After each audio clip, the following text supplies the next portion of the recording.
really is. Do I have this on about right? Yes, it was pointed the wrong way. The microphone pointed down.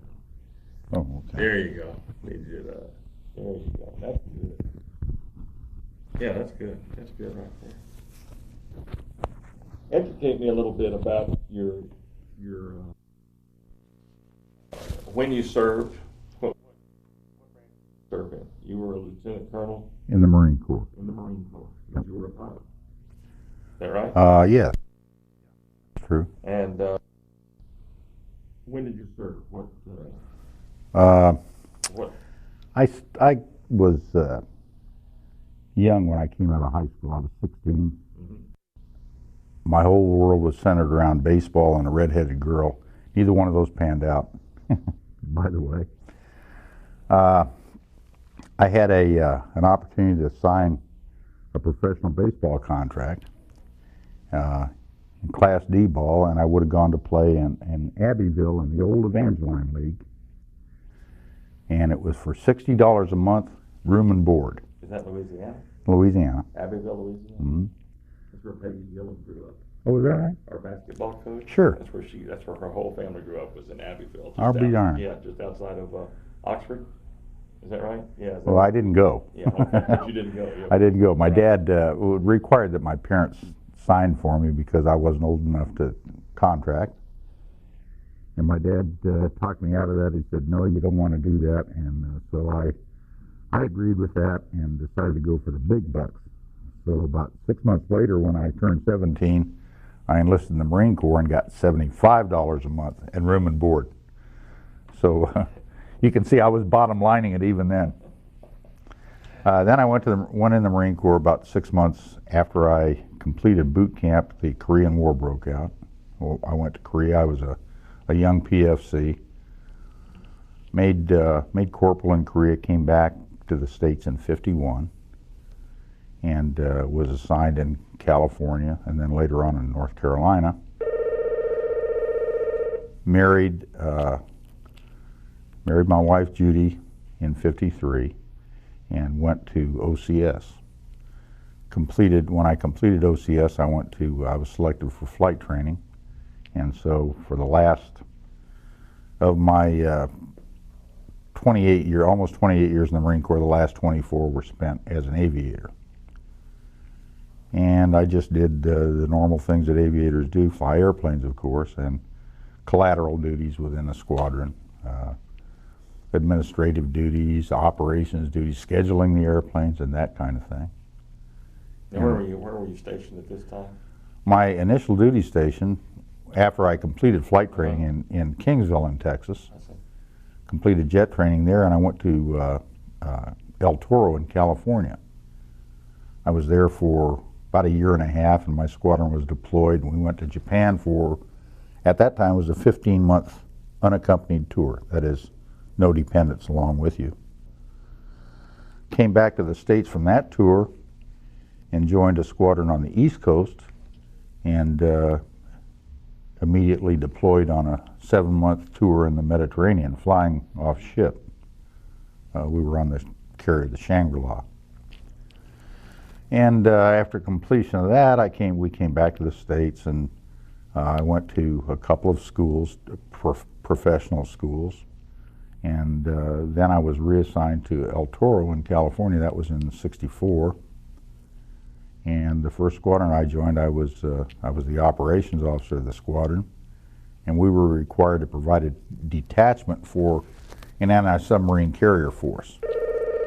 A lot of people a little older will remember back in the 50s and early 60s, it was a cause of concern that our carrier forces in the Pacific were being overflown by Russian big bombers, Bears and Bisons, and they were doing intelligence gathering. They would overfly the force. After that happened a couple times, the response that we had was deemed insufficient. So they took the ASW, anti-submarine warfare carriers, and assigned small detachments of jets to each of those. And the function of those jets was to serve as fighter interceptors, pick up these inbound threats, ride herd on them, take pictures of them, We had little handheld 35 millimeter Leica cameras that we used. And completed that tour. Vietnam was starting to heat up. Within a year after return to the States, my squadron was deployed back out to Vietnam, and I spent a tour, a ground tour, that is a not flying off carrier, ground-based tour in Vietnam from 65 to 66.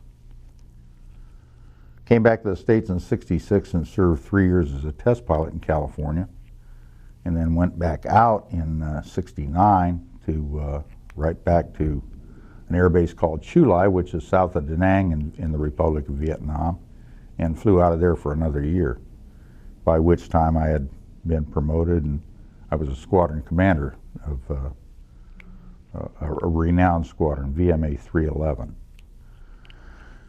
Came back to the States and served at Headquarters Marine Corps in Washington for a couple of years, and then I was reassigned to Auburn University to complete a college degree. I had gone off and on to school nights and whenever I could, and the Marine Corps sent me to Auburn, and I completed my undergraduate degree there in aviation management. When I was ready to graduate and I was up for reassignment, they asked me to come to Texas A&M. And A&M had just created a new NROTC unit. Officer. Now, my what year would this be? That would have been in '74. Okay. I thought maybe I was going to someplace like Lubbock or Midland or Odessa, but when I came here for a trip, for a visit, I was pleasantly surprised. I loved the area, loved the school. Subsequently accepted the assignment, came here and spent 3 years in the Trigon at A&M as the associate professor of naval science. And then I retired in '77 from the Marine Corps. Opened business the very next day as AR photography, and we've been doing that ever since. My wife and I opened it, and she and I worked side by side for 20-some years now. We have a daughter now, Jennifer, who's our #1 photographer and has been for 3 or 4 years, and we run it as a family operation. I'll be darned. So how many, you did 2 tours of Vietnam? Was I counting right? Three tours in Vietnam. One stationed aboard ship, and the other 2 on land, as land-based. Yeah, yeah. You were quite accomplished at aircraft carrier and their operations and the landings and the maneuvers and all of that. And Hicks told me that at the end of Vietnam at that time, you held the record for most landings on a carrier. Is that right? Talk about that or yeah. Clean that story up. Let me clean it up a little bit. Marine aviators go through the naval aviation system, and all naval aviators, fixed-wing naval aviators, are carrier qualified. It's part of the training. Now, Marines don't normally serve aboard carriers, at least back in that time. Now it's more commonplace. But it was unusual for Marines to do much carrier operations back in the late 50s and through the mid-60s. But I had a tour, as I said earlier, in the Mediterranean and picked up several carrier landings there. And then on that initial tour in Vietnam aboard the Yorktown, the most recent Yorktown, as part of the carrier ASW, anti-submarine warfare effort, I had a small detachment. There were 6 pilots. We had 4 airplanes. And we all became Centurions, did it on the same day, in fact, all 6 of us, and what that involves is that's 100 arrested landings, makes you a Centurion on a particular ship. The tour continued, and we arranged it among ourselves, worked it, scheduled it, so that we all made our 200th carrier landing, making us double Centurions, which in itself is pretty uncommon, aboard the same ship on the same day.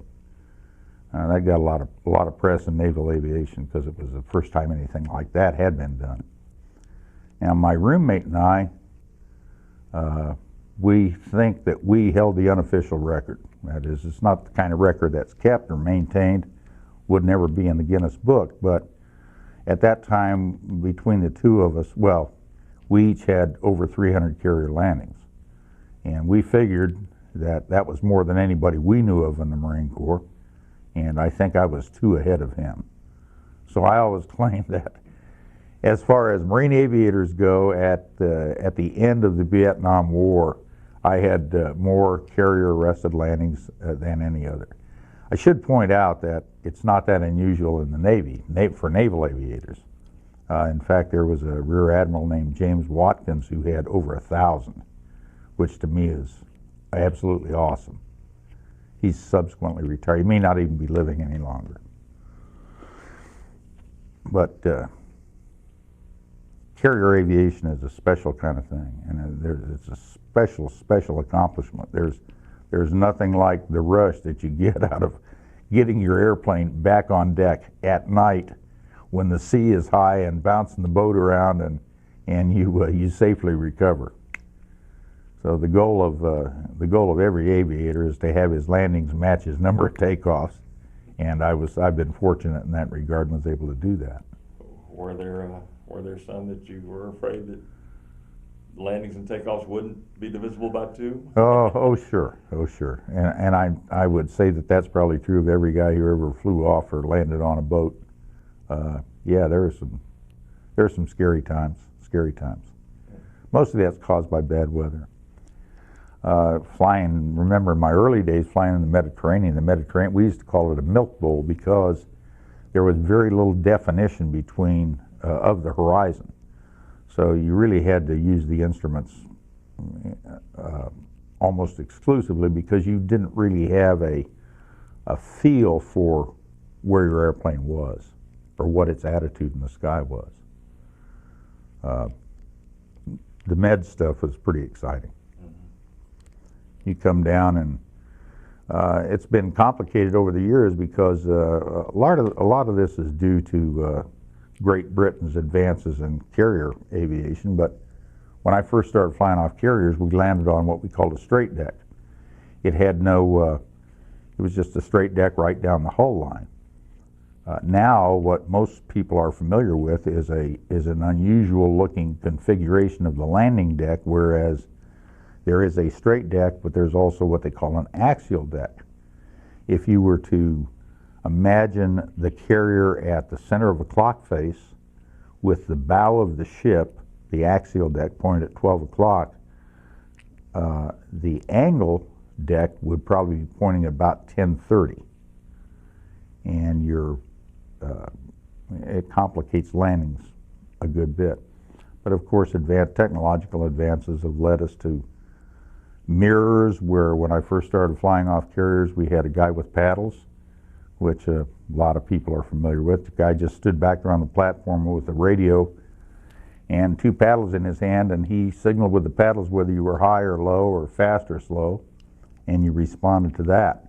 Now, although they still keep they're called LSOs, landing signal officers, while they still keep those people around and still train them, almost all that work level now is performed by what they call a Fresnel landing system, which projects a ball of light in a big mirror, and you use that as you're coming down to adjust your own attitude and your height, or above the glide path or below the glide path.